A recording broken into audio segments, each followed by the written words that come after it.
여기서부터 보면 됩니다. 그냥 재선거 또는 보궐선거가 있을 수도 있고 뭐 그게 있든 없든 간에 내후년 1년 반 후면 총선이 다시 있잖아요. 예. 그게 이제 어떻게 될까 이런 걱정을 하는데 제가 지난 2차례 총선에서 이제 많이 얘기했던 가설이 있어요. 예. 여당의 의석수는 대통령 지지율 곱하기 3이다. 대통령 지지율 곱하기 3이 수렴한다. 예. 들었던 기억 납니다. 대통령 국정수행 지지율이 50%면 150석에 수렴한다. 예. 좀 넘거나 좀 모자라거나 다른 변수들 때문에. 그러니까 윤석열 지지율이 35%로 총선을 치렀잖아요. 지난번에. 그때 105석이에요. 105석 그게. 예. 105석에 수렴한다. 그렇게 봤어요. 가설이에요. 가설. 근데 이제 문재인 대통령 지지율이 그 당시에 보면 한 55% 됐단 말이에요. 지지난 총선 때. 예. 그때 뭐 야권을 다 합쳐서 한 190석 하잖아요. 예. 그 당시 야권. 맞습니다. 네, 그 당시 여권. 네. 지금은 다시 여권이 또 됐구나. 그 사이에. 네. 그러니까 대통령 국정수행 지지율이 중간선거에서는 압도적인 변수예요. 그래서 지금 사실 뭐 다음 서울시장 선거나 그 총선을 예측한다는 건 어렵고요. 예. 우리가 항상적으로 주의해서 봐야 되는 거는 대통령의 국정수행에 대한 국민의 평가예요. 그게 제일 중요한데 사실 뭐 제가 한 달 전에 이분 뉴스에 나왔고 지금 그렇죠. 한 달 넘게 지나서 지금 여기 나온 거잖아요. 그렇죠. 그러면 그동안에 많은 변화가 있었죠. 대통령 지지율에도 엄청난 변화가 있었고 지금 이거 요 며칠 사이에 나오는 것들은 40 뭐 겨우. 예, 그거는 이제 3자 곧 나와요. 왜냐하면 이 컨벤션 효과라고 보통 얘기를 하지만 여론조사를 당대표 선거에 반영을 했기 때문에 제 최고위원 선거하고 예. 그 민주당 지지층에서 전화를 적극적으로 받았잖아요. 예. 그래서 표집을 보면 어느 조사건 간에 진보 스스로 평가하기에 성향을 진보로 평가하는 사람들이 많은 50명, 1000명 중에 적어도 30-40명은 더 많은 샘플이었단 말이에요. 그러니까 이제 이재명 대통령의 지지율이 한 45% 정도 막 유지를 했었거든요. 이쪽 저쪽. 이게 왜 그랬었냐. 전당대회가 거의 한 달 가까이가 진행이 되었습니다. 그래서 컨벤션 효과라는 거죠. 왜?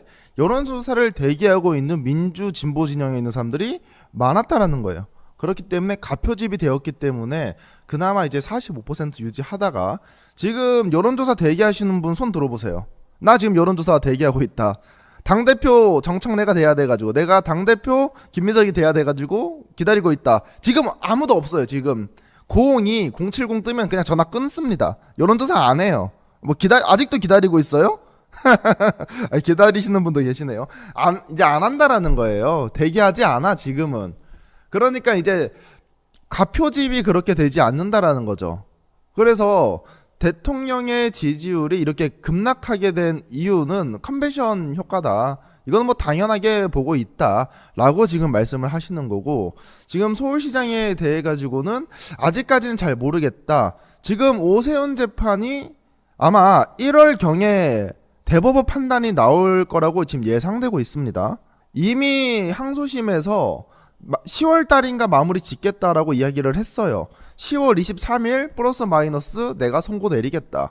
그러면 선거법 위반은 633 원칙이거든요. 그거를 정확하게 대입을 해보면 대법원에서 27년도 1월 달에 오세훈 시장이 판단을 받아요. 근데 벌금이 1,000만 원이야. 그렇기 때문에 진짜 새로운 사실관계, 갑자기 명태균 씨가 갑자기 손들고 제가 다 거짓말했습니다, 이런 거 아닌 이상은 뒤집히기가 진짜 어려워요.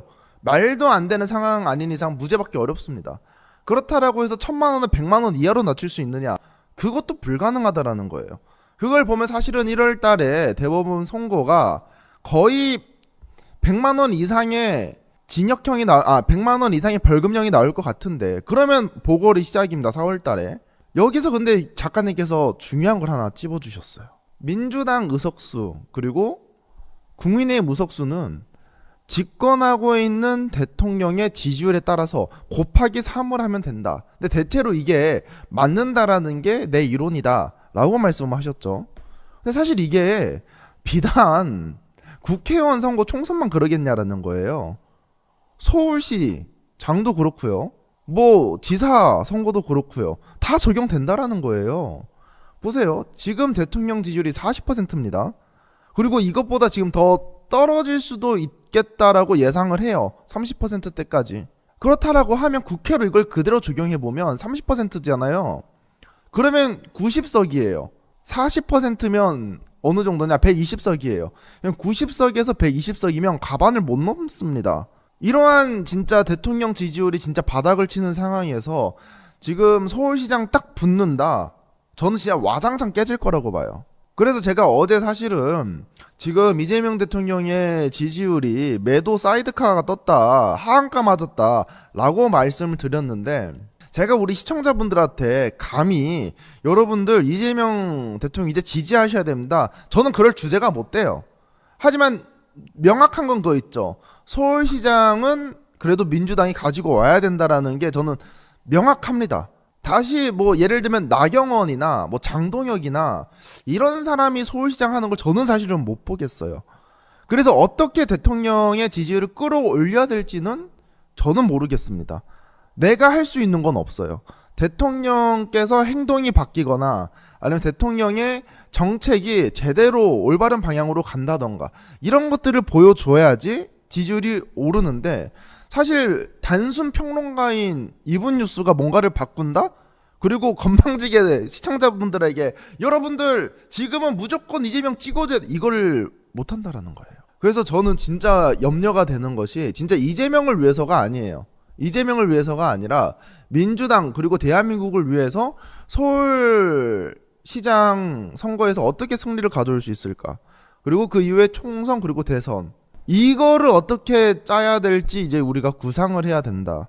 대통령 지지율이 낮기 때문에 과거에 그 총선 때 22대 총선 때는 민주당이 대통령의 등에 엎혀가지고 득을 보는 정당이었어요.